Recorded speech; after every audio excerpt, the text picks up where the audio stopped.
and this is the second question of your exercise 3.1, which says how many diagonals are there in each of the following, and दिया हुआ है आपको A part में that is convex quadrilateral and B part regular hexagon and C part that is a triangle. And the formula we are going to use here is the formula we have discussed in the last class, that is the number of diagonals, जिसमें मैंने आपको बताया कि जो number of diagonals का formula होता है it is equals to n minus 3 upon 2 where n is the number of sides. जो आपको n क्या बताया, number of sides जो polygon में कितनी है. और आपको मैंने डायगोनल ही बताया था. डायगोनल बेसिकली होता क्या है, diagonal is line segment joining two non conjugative vertices. Non conjugative vertices को ज्वाइन करने वाली लाइन सेगमेंट क्या कहलाती है, डायगोनल कहलाती है किसी भी पॉलीगन. ठीक है, तो क्वाड्रिलेटरल एक ऐसा पॉलीगन है जिसमें नंबर ऑफ साइड्स क्या होती है बेटा, नंबर ऑफ साइड्स कितनी होती है क्वाड्रिलेटरल में, this is equal to what 4. कितनी होती है बेटा 4. सो नंबर ऑफ डायगोनल्स, तो नंबर ऑफ डायगोनल्स होंगे that will be equals to what, इस फॉर्म में पुट करते हैं. एन की जगह कितना लिखेंगे बेटा, यहाँ पे एन की value, number of sides that is n equals to कितना निकल कर आया बेटा आपका 4. बिकॉज जो क्वाड्रिलेटरल होता है उसमें कितनी साइड्स होती है बेटा, 4 साइड्स होती है. कितनी साइड्स होती है, 4 साइड्स होती है. so the number of diagonals we put the n equals to 4 in this formula, so this becomes what 4. यहाँ पे फॉर्मूला दोबारा लिखना पड़ेगा आपको, you have to write again because I have written this just for the help. This is n minus 3 upon में 2.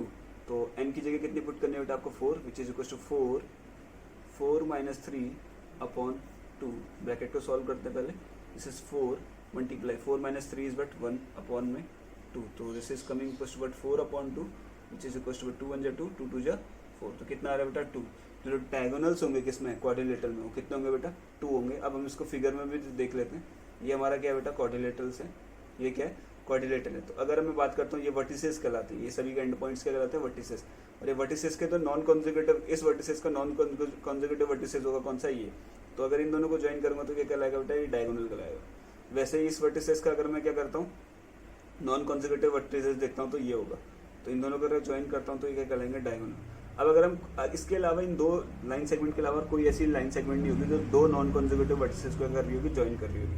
अगर हम बात करते हैं इसके, इस पॉइंट का नॉन कॉन्जुगेटिव वर्टिसेस होगा ये पहले से क्या है ज्वाइन हुई है. वैसे अगर इस पॉइंट का देखेंगे तो इस पॉइंट का नॉन कॉन्जुगेटिव वर्टिसेस होगा ये, ज्वाइन करूंगा तो वही सेम लाइन हो जाएगी. ठीक है, सो द डायगोनल्स आर 2, एक ये है और other is this one. So the number of diagonals in the convex quadrilateral is what 2. कितने होंगे 2. ठीक है, now we will move to the C part that is triangle part. Okay, so the C part of question number 2 is we have to find out the number of diagonals in a triangle. Triangle में आपको find out करना है. आपको पता है triangle में sides कितनी है, number of sides in a triangle is what 3. कितनी होती है बेटा 3 होती है. तो फॉर्मूला पुट करते हैं नंबर ऑफ डायगोनल्स वाला formula, number of diagonals equals to n minus 3 upon 2. So n की वैल्यू कितनी है 3 है because the n denotes for number of sides.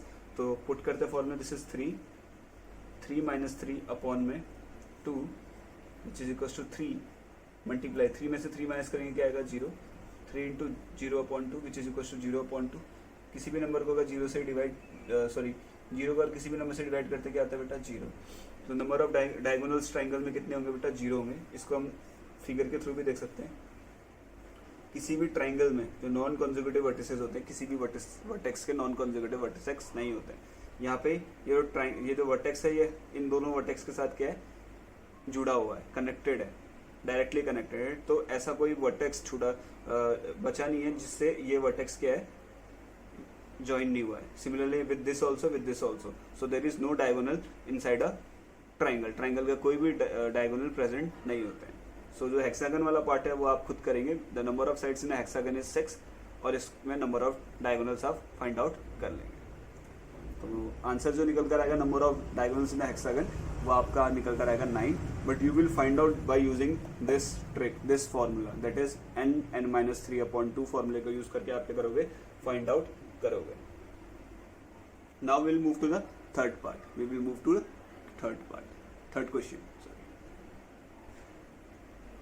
Now this is the third question of your exercise 3.1 which is what is the sum of measure of angles of the convex quadrilateral. आपसे पूछ रहा है convex जो convex quadrilateral होता है उसके angles के सम का मेजर कितना होता है, दैट इज आस्किंग। और पूछ रहा है अगर क्वाड्रिलेटरल कॉन्वेक्स नहीं होगा क्या तब भी क्या होगा, जो क्वाड्रिलेटरल के जो एंगल्स का जो सम की जो वैल्यू होगी मेजर होगा that is same.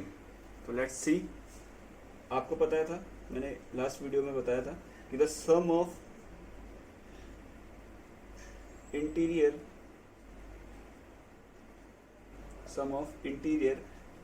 Angle of polygon, sum of interior angle of polygon equals to what?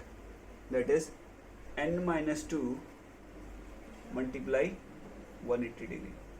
This was the sum of interior angles of the polygon. तो यहाँ पे quadrilateral है, since number of sides in quadrilateral equals to how much? 4. So sum of interior angle equals of quadrilateral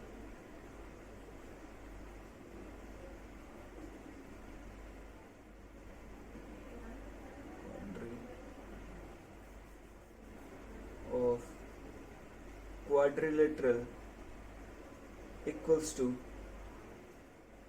n की जगह अलग put कर देंगे बेटा 4 minus 2 multiply 180 degree. So this is equals to what? 4 minus 2 is 2 multiply 180 degree, that is equals to 360 degree. कितना निकल कर आया बेटा? 360 डिग्री निकल कर आएगा. एंड ऑल्सो जो सम होता है, sum of exterior angle of quadrilateral, वो भी क्या होता है बेटा? 360 डिग्री होता है. किस क्वाड्रिलेटरल का नहीं, किसी भी पॉलीगन का जो एक्सटीरियर एंगल का जो सम्स होता है, जितने भी एक्सटीरियर एंगल होते हैं वो कितना होता है बेटा? 360 डिग्री होता है. और ये क्वाड्रिलेटरल अगर कॉन्वेक्स है तब भी वैलिड होता है, और ये कॉन्वेक्स ये कॉनकेव है तब भी ये वैलिड होता है कि जो कॉन्वेक्स और कॉनकेव क्वाड्रिलेटरल के जो एंगल्स का जो सम होता है दैट इज 360 डिग्री ओनली. आप इसको रफ डायग्राम बनाकर भी using your protractor you can measure कि अगर ये कोई कॉन्वेक्स कॉनकेव क्वाड्रिलेटर है जो उसके एंगल्स का जो सम होगा that is coming equal to what? 360 degree. आप उसको बना के उसको एंगल्स को मेजर करके उनको सम करके भी आप वेरीफाई कर सकते हो. The sum of all the four angles will be coming equals to what? 360 degree. I hope you understood this concept. Now with this we finish up with today's class.